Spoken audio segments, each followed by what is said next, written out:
Support for NPR comes from FX with Shogun, an original series based on the novel by James Clavell. FX's Shogun is an epic saga of war, passion, and power set in feudal Japan, starring Hiroyuki Sanada and Anna Sawai. Now streaming on Hulu. Hello, hello. I'm Brittany Luse, and you're listening to It's Been a Minute from NPR, a show about what's going on in culture and why it doesn't happen by accident.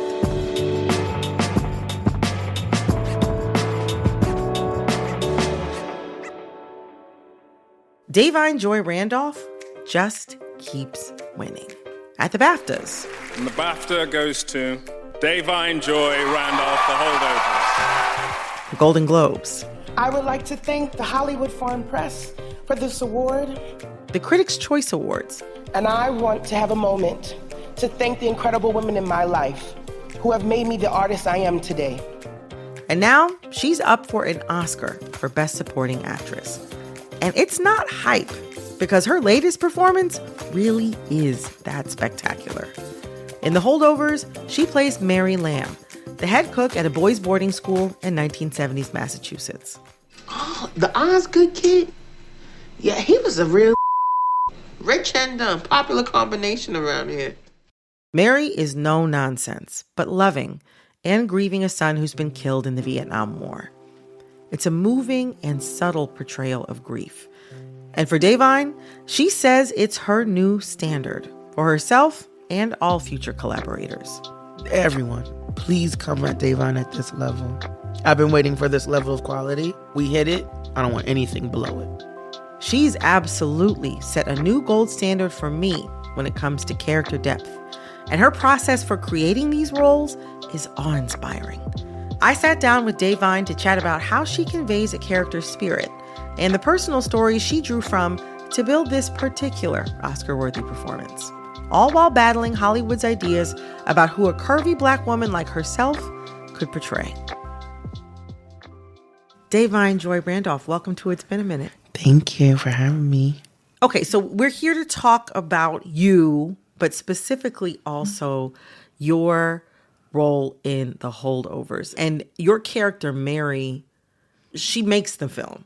Although your performance is like the beating heart of this film, Mary is technically a supporting character. And on the surface, some might assume that Mary is a familiar stereotype. Right. The woman who's, cooking in the kitchen and she's a supporting role.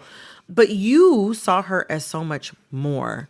What about the script and the character grabbed your attention and made you want to say yes to The Holdovers? I think the biggest thing was that there was room for me to fill in the blanks. Now, when I say fill in the blanks, sometimes I fill in the blanks, and that means because, quite frankly, the work wasn't fully done. I think it's one or two things. They overwrite it or they don't write enough. And this was in a really sweet spot where they were clear in their intention of what it was that they wanted. And from the jump, I felt welcomed in. I really wanted to make sure that she was someone that people could really connect with, no matter what they looked like. I am always trying to leave Easter eggs or subliminal messages, whatever you want to call it, with my characters of all roles, but especially with her. Certain nuances of how she wore her hair, her glasses. Her glasses are my grandmother's glasses. Your grandmother's glasses. To be clear, it wasn't her exact glasses. I showed them a picture of my grandmother with her glasses to the props. And I said, if you could find these glasses, that would really be awesome. And not only did they find the glasses, my grandmother had this little dainty gold linked chain that she would always lose them or, put them, sit them down. She's like, where my glasses? Grandma, I don't know what your glasses are saying. They're probably on your head. I don't know what they are. So she's always misplaced them. It sounds like you saw the same sort of love and connection that you held for your grandmother and the other women that you admire in your life. You could feel it on the page. Yes. Like you said, the role was in that sweet spot, but you also had such a clear vision of this role. Like I heard an interview where you said that you had a lookbook of almost 200 hairstyles. And I do that in general. That's just kind of how I operate. well, that's what I want to know. I mean, it seems like there's a mix of process involved, but it also feels like there's a spiritual element as well. Like, where do you get this vision from, these kind of clear visions that you have for your characters? It's something that my teacher told me. Her name was Donna Snow. Something she said to me that always stuck with me. She was like, woman to woman. And this was blonde-haired, blue-eyed, amazing, beautiful souled woman who said to me, as women, our opportunities aren't as much. And then for you, your opportunities for quality is even smaller. So when you get the opportunity to portray anything, it is an honor, it is a gift, and it is a blessing. And you are resurrecting, speaking of spiritual, that person's essence. What I try to do is I endow personalities, the essence of these women that I'm creating. And I think and I hope the process of me doing that is what viewers connect to. You're really talking about empathy and humanity at the core, right? We all have that woman in our life that means X, Y, and Z. I think that's why sometimes memes, for a random example, are so enjoyable. Because a meme can be like that time when everybody knows what that is. Everybody knows what it means. That's what makes it enjoyable. It sounds like what you're trying to do is be familiar. Yes. And that is something that really struck me with your performance of Mary Lamb in The Holdovers. I mean, your character was so familiar. I know people don't smoke as much indoors, but I mean, Mary reminded me. Everybody got that one auntie that smoke in the house. Of an auntie of mine that used to smoke in the house when I was growing up. Everybody's like, listen here, Mary. Take it outside. She be like, listen, this is my house. I don't really care what y'all got to say. Exactly. Everybody has that auntie, you know? On the topic of familiarity, I'm not from Boston, but I have a whole wing of my family in Boston. And that accent was so finely tuned. Thank you. You know, like you mentioned, the glasses, the smoking, the hair. Specifically, when was it pulled back and when was it put up? All of those things felt so real. Oh, and you already know, hair is such a thing. At one point in the beginning conversations, they wanted her in rollers the entire time. I said, y'all, ain't no way. I don't care if it's the holdovers or not. She's at work. Exactly. That's like if I'm sitting here talking to you on Zoom with a bonnet. It's not happening. Those nuances allow people to attach. The emotional carriage, though, of Mary also felt really familiar. Being that family member or just being many Black women in many of our lives who are going through something difficult. I heard that in preparing for this role that you drew from one of your own family members' grief to sort of inform your work as Mary. Yeah, so my aunt's son, my cousin, had passed away abruptly. Very tragic and very sudden. First of all, they say it is one of the most difficult and hardest and most unnatural things for a parent to surpass and survive their child. He was like just starting to really get his life together and was in a good place.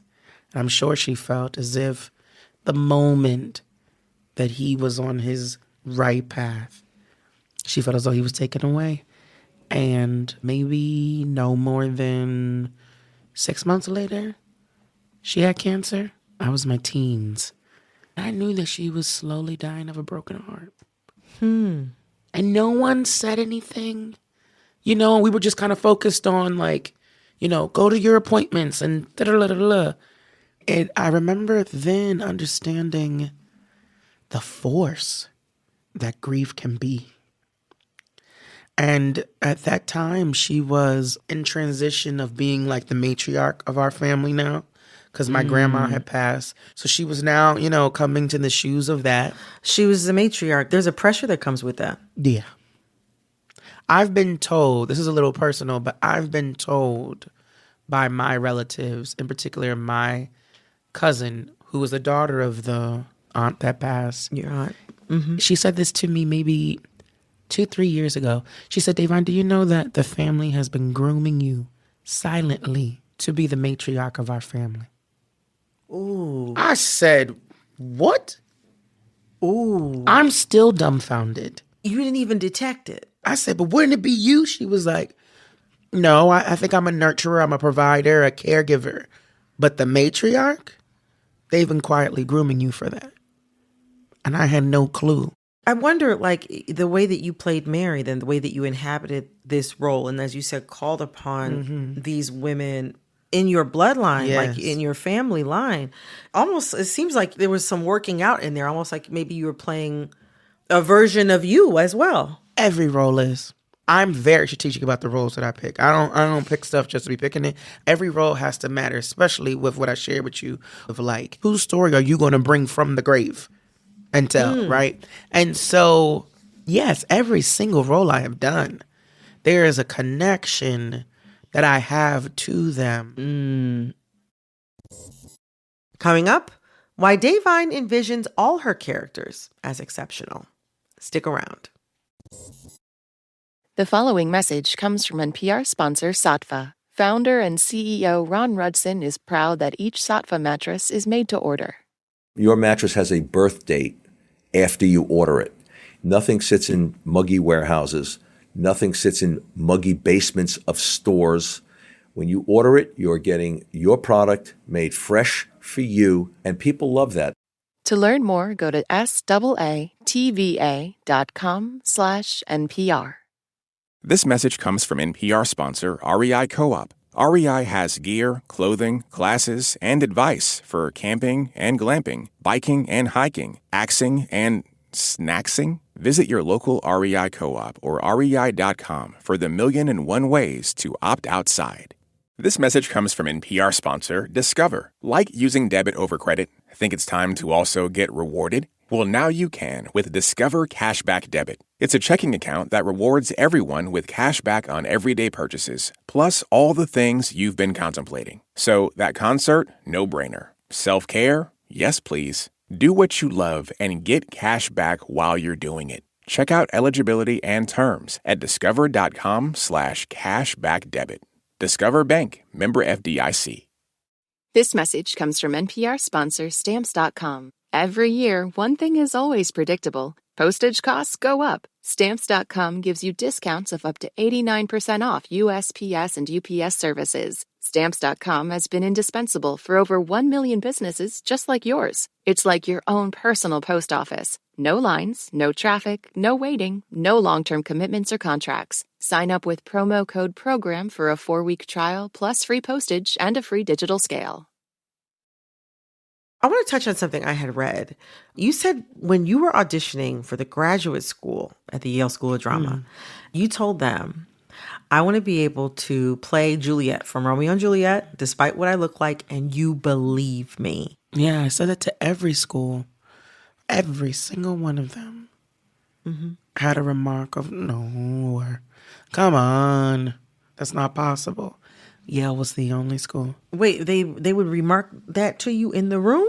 Every single one was like, but look at you. You're supposed to do these kinds of roles. So I was introduced very early on in my educational phase, not even in the professional phase. Yeah. Typecasting and stereotypes. And that, to be honest, as it was going along, I was like, yeesh. Maybe this is just, what I have to accept for myself. So I'm so grateful. I'm forever grateful to that program for not only saying that, but being about it and giving me these tools. The thing is, as somebody who's watched many of your roles, if not all of them, it is believable. And you do transform. Like, you're different to me. Thank you. That means a lot. Every time I see you. When, you're playing Destiny, the no-nonsense pop star manager you play in The Idol. I mean, when Destiny pulled out that gun, I was like, this is real. I believe it. There's something else, too, that I make sure of. Unless the script says otherwise, my characters are always the best at what they do. I set these women up to succeed. Unless the script says otherwise, why would I set them to be mediocre? Is that something you do for you, or is that something you do for... For us. For us. Because you have to be careful with these scripts. They will assume mediocrity or worse. And my question to them is, y'all have spent so much time in developing these characters. Nothing is missing or not put in there for a reason. So if it's not listed, why would we assume that she's not put together? So when you think of Destiny, I was like, okay, boom. Based off of this script in this world, her look is her armor. And you had fabulous costumes that you did. Most of it was from my closet. What? That's okay. If y'all don't have the time, money, or resources, I am committed to this woman. I saw it. It's TV. TV moves fast. And also because I'm a specialty size, sometimes it was like, we don't have time to custom make this. No problem. Right. I got it in my closet. No problem. I went ahead and bought it. Okay. Do you know what I mean? Like, it is. Oh, I know exactly what you mean. Because I am very passionate about this and I care. You actually just blew my mind right now when you said that a lot of the clothing that you wore in The Idol, gorgeous clothes, a lot of that came from your closet. Something that I have noticed is that you are a fashion girl. Like, you're a fashion girl. You're like, no, you're a fashion girl. You fly around the world. You sit front row at like Schiaparelli and all these different shows. And then with every single outfit that I see you wearing, even right now, I mean, I'm laid out on the floor. Like, literally, anytime I see you, I'm just like, I'm dead. And that's a lot of work. It's a lot of work and a lot of money. Now, it don't have to always be a lot of money, but, you know, it's a lot of work. I'll say this. My family is female predominant.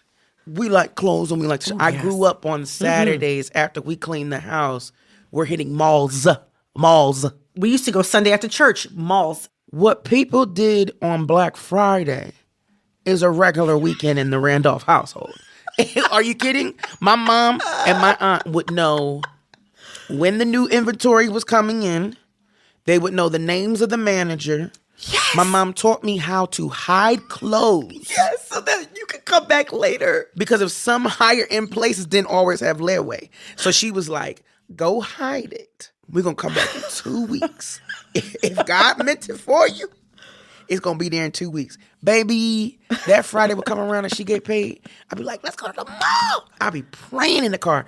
Lord, please let that dress be there, please. But also, it was dealing with, at a very early age, being a specialty size. My family was always just prepared. Early on, I was learning, don't let your size limit you. Get creative and be proactive.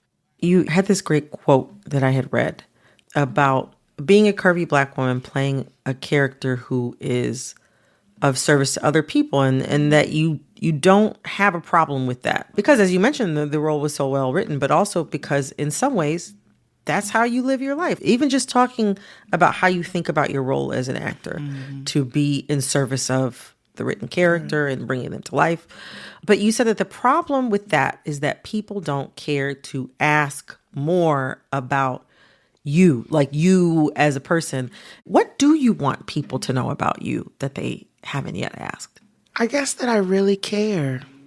Truly, it's the process of when I read a script. Who will be impacted by this? Nothing that I do is frivolous or just for a check. I can think of 1,000 other ways to make money. Acting is just a tool to facilitate, I don't know if it's a love letter or whatever, but it's just a nod, if nothing else, of like, I see you. Thank you so much. I appreciate it. Da'Vine, this was really, really a joy. Thank you so much. Thanks again to Da'Vine Joy Randolph. The Holdovers is out now. This episode of It's Been a Minute was produced by Liam McBain. This episode was edited by Jessica Placzek. Engineering support came from Ko Takasugi Chernovin. Our executive producer is Verilyn Williams. Our VP of programming is Yolanda Sanguini. All right, that's all for this episode of It's Been a Minute from NPR. I'm Brittany Luse. Talk soon.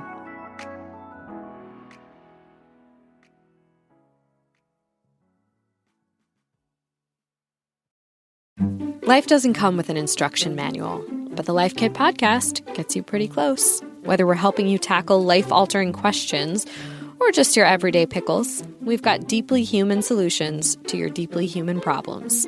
Listen now to the Life Kit podcast from NPR. The day's top headlines, local stories from your community, your next podcast binge listen. You can have it all in one place, your pocket. Download the NPR app today. Listening to the news can feel like a journey. The 1A podcast is here to guide you beyond the headlines and cut through the noise. Listen to 1A, where we celebrate your freedom to listen by getting to the heart of the story together. Only from NPR.